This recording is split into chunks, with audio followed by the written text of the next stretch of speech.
welcome back to our Saturday edition of reading through the book of Matthew. As for announcements, I don't believe I have any. As far as I know, the baby is still baking, which is excellent news. Let's keep them in our prayers. As far as anything else outside of the condition of our world, which definitely should be kept in our prayers, I can't think of anything else. So I will pause so that you can pause and have an opening prayer to your Father in heaven, that our hearts may be opened and that we may hear his voice in these words.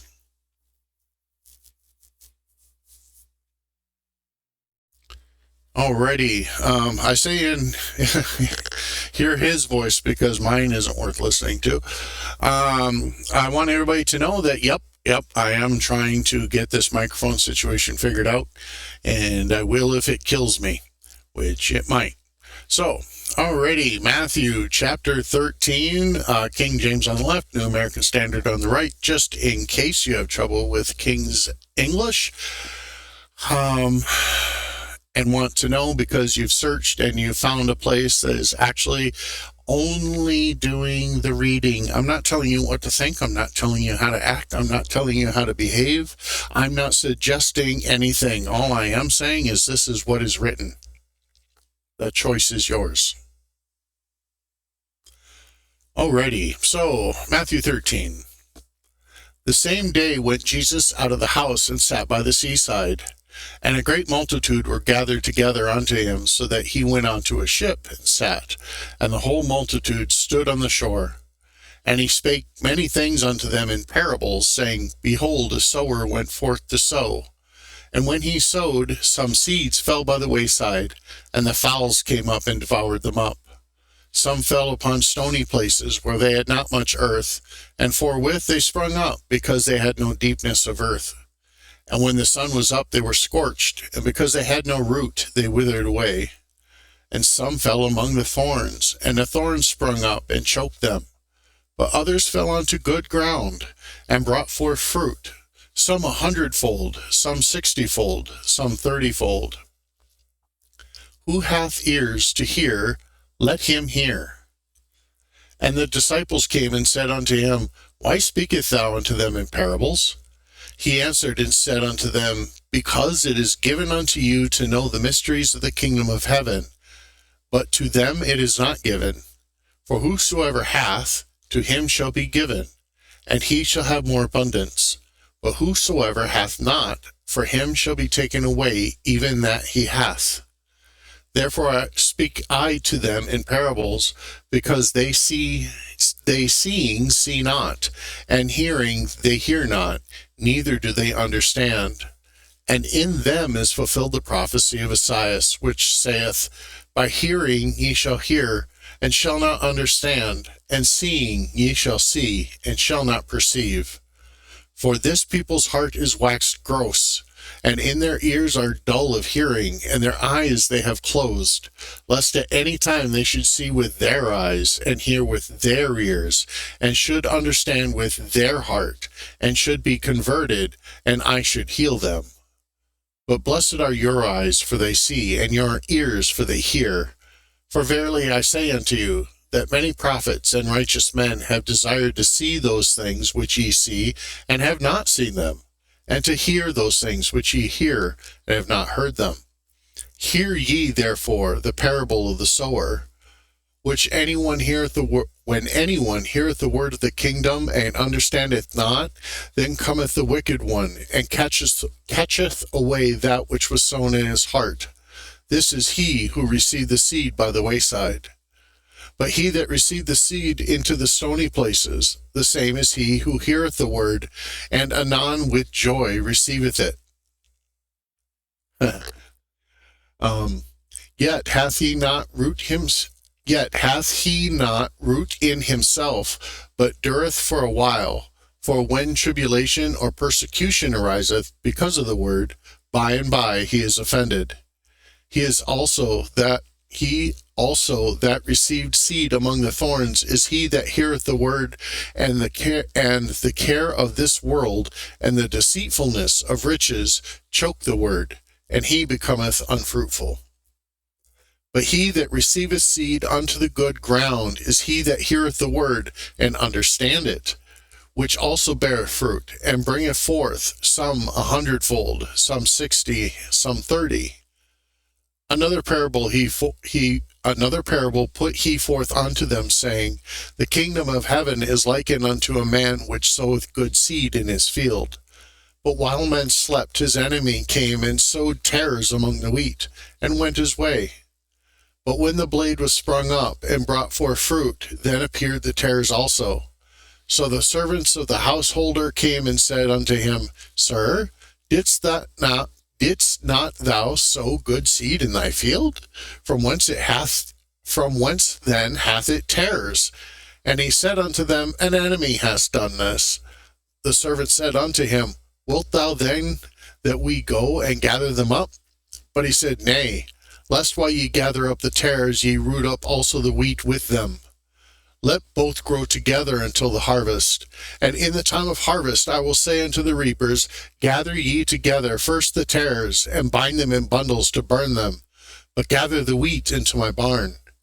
Another parable put he forth unto them, saying, The kingdom of heaven is like unto a grain of mustard seed, which a man took and sowed in his field, which indeed is the least of all seeds, but when it is grown, it is the greatest among herbs, and becometh a tree, so that the birds of the air come and lodge in the branches thereof. Another parable he spoke unto them, The kingdom of heaven is like unto leaven, which a woman took, and hid 3 measures of meal, till the whole was leavened. All these things spake Jesus unto the multitudes in parables, and without a parable spake he not unto them, that it might be fulfilled, which was spoken by the prophet, saying, I will open my mouth in parables. I will utter things which have been kept secret from the foundations of the world. Then Jesus sent his multitude away, and went into the house. And his disciples came unto him, saying, Declare unto us the parables of the tares of the field. He answered and said unto them, He that soweth the good seed is the Son of Man. The field is the world. The good seed are the children of the kingdom, but the tares are the children of the wicked one. The enemy that sowed them is the devil. The harvest is the end of the world, and the reapers are the angels. As therefore the tares are gathered and burned in fire, so it shall be in the end of this world. The Son of Man shall send forth his angels, and they shall gather out of his kingdom all things that offend, and them which do iniquity. And he shall cast them into a furnace of fire. There shall be wailing and gnashing of teeth. Then shall the righteous shine forth as the sun in the kingdom of their Father. Who hath ears to hear, let him hear. And again, the kingdom of heaven is like unto treasure hid in a field, the which when a man hath found, he hideth, and for the joy thereof goeth and selleth all that he hath, and he buyeth that field. Again, the kingdom of heaven is like unto a merchantman seeking goodly pearls, who, when he found one pearl of great price, went and sold all that he had, and bought it. Again, the kingdom of heaven is like unto a net that was cast into the sea, and gathered of every kind, which, when it was full, they drew to shore, and sat down, and gathered the good into vessels, but cast the bad away. So shall it be at the end of the world.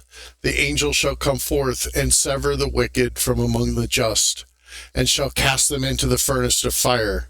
There shall be wailing and gnashing of teeth. Jesus saith unto them, Have ye understood these things? They said unto him, Yes, Lord. Then he said unto them, Therefore every scribe which is instructed unto the kingdom of heaven is like unto a man that is a householder, which bringeth forth fruit out of his treasures, things new and old. And it came to pass that when Jesus had finished these parables, he departed thence. And when he was come unto his own country, he taught them in their synagogues, insomuch that they were astonished, and said, Whence hath this man this wisdom and these mighty works? Is this not the carpenter's son? Is this is not his mother called Mary, and his brethren James and Joseph, and Simon and Judas? And his sisters, are they not all with us? Whence then has this man all of these things? And they were offended in him. But Jesus said unto them, A prophet is not without honor, save his own country, and in his own house. And he did not many mighty works there, because of their unbelief. Chapter 14. And at that time Herod the Tetrarch heard of the fame of Jesus, and said unto his servants, This is John the Baptist. He is risen from the dead, and therefore mighty works do show forth themselves in him. For Herod had laid hold on John, and bound him, and put him in prison for Herodias' sake, his brother Philip's wife. For John said unto him, It's not lawful for thee to have her. And when he would have put him to death, he feared the multitude, because they counted him as a prophet. But when Herod's birthday was kept, the daughter of Herodias danced before them and pleased Herod. Wherefore he promised with an oath to give her whatever she would ask. And she, being before instructed of her mother, said, Give me here John the Baptist's head in a charger. And the king was sorry. Nevertheless, for the oath's sake, and them which sat with him at meat, he commanded it to be given to her. And he sent and beheaded John in prison. And his head was brought in a charger and given to the damsel, and she brought it to her mother. And his disciples came and took up the body and buried it, and went and told Jesus. When Jesus heard of it, he departed thence by ship into a desert place apart. And when the people had heard thereof, they followed him on foot out of the cities. And Jesus went forth and saw a great multitude, and was moved with compassion towards them, and he healed their sick. And when it was evening, his disciples came to him, saying, This is a desert place, and the time is now past. Send the multitude away, that they may go into the villages and buy themselves victuals. But Jesus said unto them, They need not depart, give ye them to eat. And they say unto him, We have here but 5 loaves and 2 fishes. He said, Bring them hither to me. And he commanded the multitude to sit down on the grass, and took the 5 loaves and the 2 fishes, and looking up to heaven, he blessed, and brake, and gave the loaves to his disciples, and the disciples to the multitudes. And they did all eat, and all were filled. And they took up the fragments that remained, 12 baskets full. And they that had eaten were about 5,000 men, besides women and children. And straightway Jesus constrained his disciples to get into a ship, and to go before him unto other side, where he sent the multitudes away. And when he had sent the multitudes away, he went up into a mountain apart to pray. And when the evening was come, he was there alone. But the ship was now in the midst of the sea, tossed with waves, for the wind was contrary. And in the 4th watch of the night, Jesus went unto them walking on the sea. And when the disciples saw him walking on the sea, they were troubled, saying, It's a spirit. And they cried out in fear. But straightway Jesus spake unto them, saying, Be of good cheer, it is I, be not afraid. And Peter answered him and said, Lord, if it be thou, bid me come unto thee on the water. And he said, Come. And when Peter was come down out of the ship, he walked on the water to go to Jesus. But when he saw the wind boisterous, he was afraid and began to sink. He cried, saying, Lord, save me. And immediately Jesus stretched forth his hand and caught him, and said unto him, O thou of little faith, where didst thou doubt? And when they were come unto the ship, the wind ceased. And they that were in the ship came and worshipped him, saying, Of a truth, thou art the Son of God. And when they were gone over, they came unto the land of Gennesaret. And when the men of that place had knowledge of him, they sent out unto all the country round about, and brought unto him all that were deceased, and besought him that they might only touch the hem of his garment, as many as touched were made perfectly whole. Alrighty, folks, tomorrow's Sunday. I will not be here. There will not be an update. I want to thank you all for this week. It has really meant quite a bit to me. I want to thank you all for your support.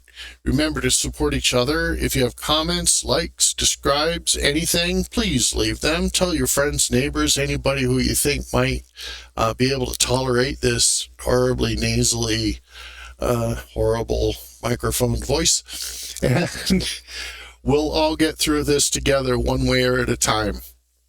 I wish you all a good weekend. Remember, the Lord loves you.